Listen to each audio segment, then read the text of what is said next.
আসসালামু আলাইকুম। তো আজকে শহরের দিন, আর এই দিনে সবাই ভালো মন্দ গোস্ত টোস রান্না করে খায়। দেখবেন পৃথিবীর সবচেয়ে বেশি টেনশনে থাকে এই দিনে একজন গরিব বাবা আর মা। সকালবেলা ঘুম থেকে উঠে টেনশনে পড়ে যায় কীভাবে ছেলে সন্তানরে একটু গোস্ত রান্না করে খাওয়াইব। বহু চেষ্টা করার পরও গোস্ত না আনতে পারা সেই মানুষগুলা একজন অসহায় বাবার মুখে তখন আর হাসি থাকে না।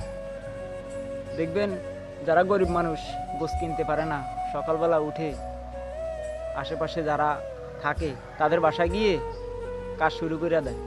রুটি বানানো থেকে মশলা বাটা, গোস্তগুলা রান্না করে দেওয়া, সব কিছু করার শেষে চুপ করে বসে থাকে, কাউকে কিছু বুঝতে দেয় না। আর মা নামক জিনিসটা এমনই, ওই যে ঘরে গোস্ত নাই রান্না করার মতো, তার বাবারও তেমন ইনকাম নাই, টাকা পয়সা নাই, রান্না করার মতো ভালো মন্দ খাওয়ানোর মতো সমর্থক নাই, তাই অন্যের বাসায় গিয়া সকালবেলা কাজ করা শেষে কাউকে কিছু বুঝতে দেয় না। কেউ জিজ্ঞেস করলে বলে ঘরে গোছ আছে, রান্না করে একটু পরে ছেলে সন্তানকে খাওয়াবো, কিন্তু অথচ আসলে তার ঘরে খাবার নাই। এই জন্য আপনার বাসায় আইসা কাজ করে দিছে, এবং কাউকে কিছু বুঝতে দেয় না, চুপ করে বসে থাকে, কাউকে বলেও না যে আমাকে একটু খাবার দেয়।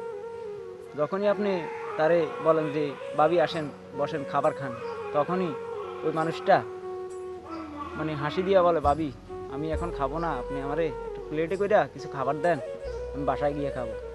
ওই যে আসলে তার স্বামীর ওইরকম সমর্থক নাই খাবারগুলা আনার মতন, তাই আপনার বাসায় কাজ করছি, আপনি খাবারটা দিলে বাসায় গিয়া ছেলে সন্তানদেরকে খাওয়াইবে, নিজেও অল্প একটু খাবে।